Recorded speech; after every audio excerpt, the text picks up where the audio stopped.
Olá amigos do canal Aprendendo sobre Mediunidade, meu nome é Anderson Gomes. Neste vídeo nós vamos atender alguns pedidos do pessoal do canal, dos nossos grandes amigos do canal, para falar sobre o ectoplasma. O que é o ectoplasma? O que é esse fluido que sai do corpo, que muitas pessoas já pesquisaram, muitas pessoas já fizeram experiências. De onde vem isso e como ocorre a ectoplasmia? Vamos falar sobre esse assunto?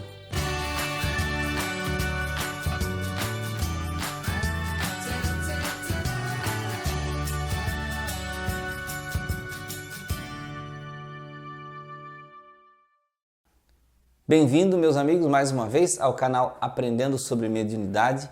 É muito bom ter sempre vocês aqui participando, Como eu sempre digo, quem fica até o final do vídeo aprende mais, Para quem persiste, em assistir, em ver toda a informação que a gente traz, porque cada informação que nós reunimos, nos auxilia cada vez mais a progredir, a evoluir, a crescer. E cada vez que vocês têm mais informações, também fazem mais perguntas e me trazem mais material para que a gente possa pesquisar mais, entender mais sobre a espiritualidade. Bem, nós vamos ao assunto de hoje, que é falar sobre o ectoplasma. O que é o ectoplasma? Esse fluido misterioso que muitas pessoas falam e alguns nem conhecem, às vezes estão lá na doutrina espírita, mas não sabem muito bem ou ouviram falar muito pouco. Tem um porquê disso. Bom, primeiro, que o ectoplasma não é um termo que está dentro da doutrina espírita, Ele não vem da base da doutrina espírita. Se você for procurar na obra de Kardec sobre ectoplasma, pelo menos no Livro dos Espíritos e no Livro dos Médiuns, eu não achei nada relativo ao ectoplasma. Fala sim muito de fluido vital, mas não fala de ectoplasma. Tá? O termo ectoplasmia ele foi criado por Charles Richet, que é um cientista. Tá? Esse cientista ele ganhou o Prêmio Nobel de Medicina em 1913, ele desencarnou em 1935, ele era um fisiologista. Tá? Então Charles Richet pesquisava de forma científica esses tipos de eventos, que eram, digamos assim, além do normal nos seres humanos, que para eles pareciam naquela época uma coisa muito diferente. O termo ectoplasma ele é da parapsicologia, tá? Então é um termo que está, digamos assim, nos escritos, nos ensinamentos da parapsicologia, não está dentro da doutrina espírita, tá?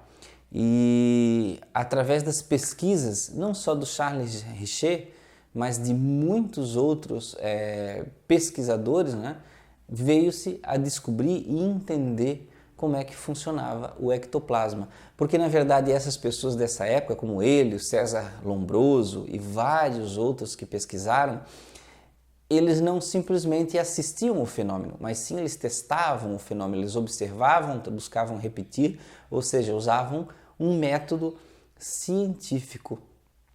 Eles buscavam compreender o que era aquela substância que se exteriorizava.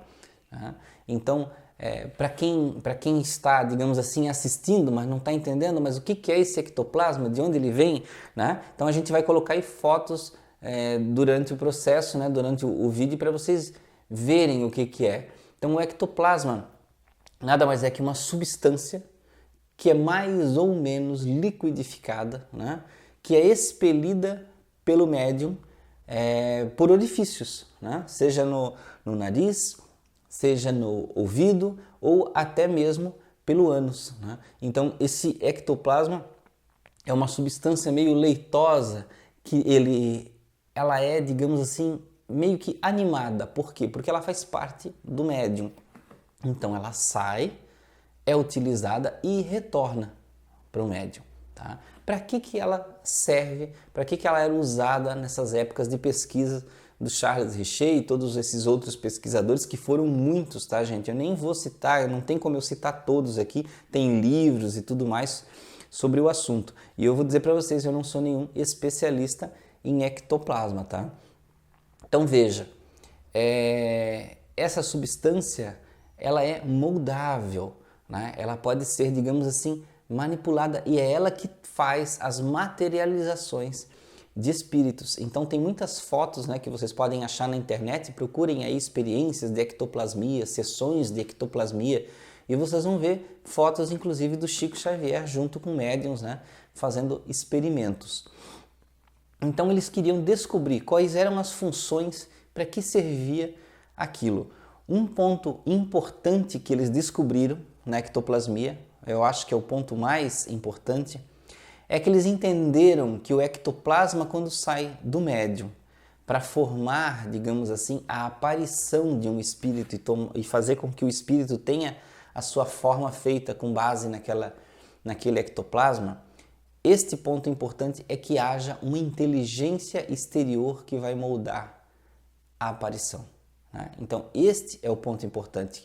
Com o ectoplasma foi detectado que não era o médium que manipulava e moldava, mas sim uma inteligência exterior, tá? Dentro desses conceitos, dentro dessas descobertas, eles foram fazendo experiências e houveram muitas, digamos assim, situações criadas, né? O próprio, tem uma história, parece que o próprio César Lombroso, ele sempre foi um combatente do espiritismo, tá? Para quem não conhece, César Lombroso, ele era um cientista italiano. Então, ele nunca gostou, ele achava que era tudo mentira. Então, até que um dia, numa sessão de ectoplasmia, a mãe dele, né, digamos assim, se materializou através do ectoplasma e beijou o rosto dele. E a partir daquele momento, ele compreendeu, né, ele pôde observar cara a cara a realidade do que ocorria e também passou a ser um grande pesquisador, né, do espiritismo, dos fenômenos psíquicos e de muitas outras coisas, tá? Porque a gente sempre tem que definir que essas coisas espirituais não residem somente dentro do espiritismo.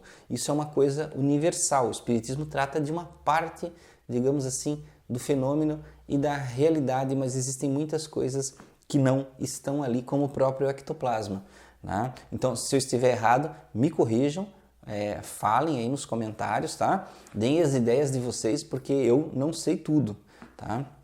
Não sou o dono da verdade aqui, tá? E também não sou professor nem mestre de ninguém. Eu estou aqui dividindo informação com vocês e quem tiver informações diferentes, traga e vamos reunir tudo isso e vamos acertar, né? Vamos entender, isso que é o importante. Bem, como nós dissemos então, o ectoplasma é um fluido exteriorizado pelo médium. A única parte que eu achei dentro do livro dos médiuns, lá no capítulo 6, no parágrafo 24, é que fala que um espírito materializado pode até ser tocado, ou ele tocar você fisicamente, pode ser, no caso, visto por qualquer pessoa, sendo médium ou não médium, tá? Mas mesmo nessa parte, não explica o processo de haver um fluido que possa se demonstrar. A gente sabe que existem formas diferentes de materialização, ou seja, o próprio espírito baixar o seu padrão vibratório de forma que todos vejam, e outra forma aqui que a gente está vendo agora é a questão da ectoplasmia. Porém, a ectoplasmia é um processo, digamos assim, mais difícil porque exige de todo um preparo. Bom, as sessões de ectoplasmia, o médium, geralmente, ele fica estático, ele fica dormindo em algum lugar, liberando o ectoplasma que vai ser manipulado por um espírito. Em muitas fotos que vocês procurarem na internet, vocês vão perceber que os médiums estão às vezes amarrados, com os pés e mãos amarradas. Por quê?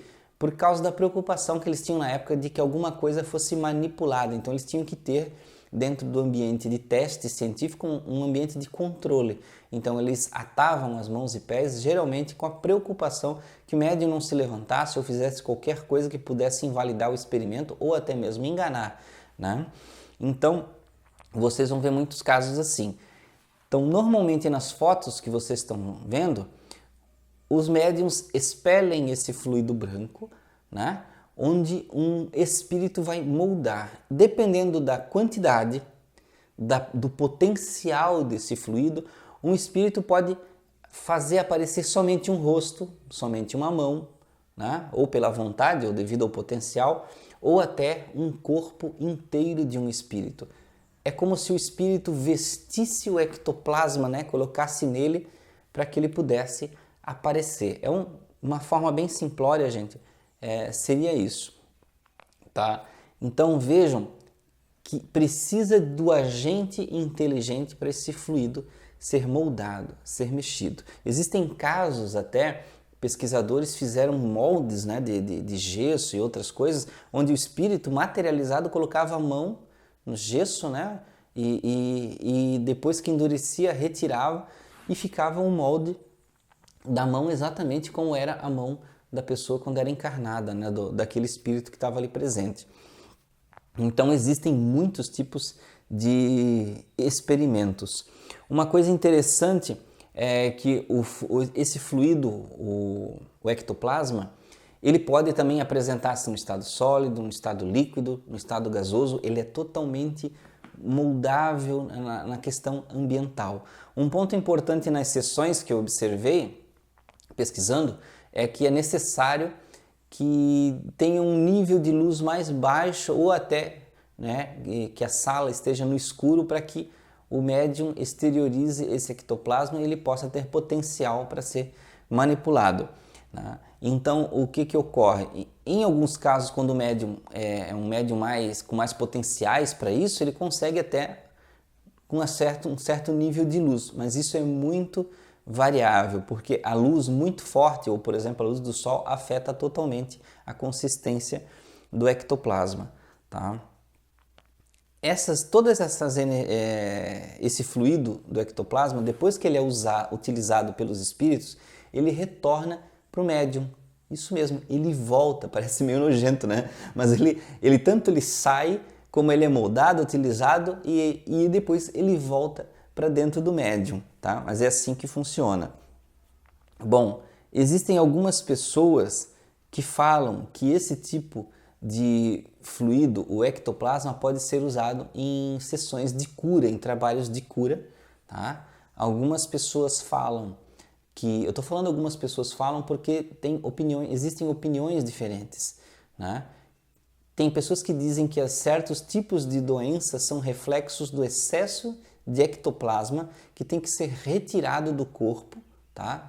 da pessoa, para que a pessoa fique saudável.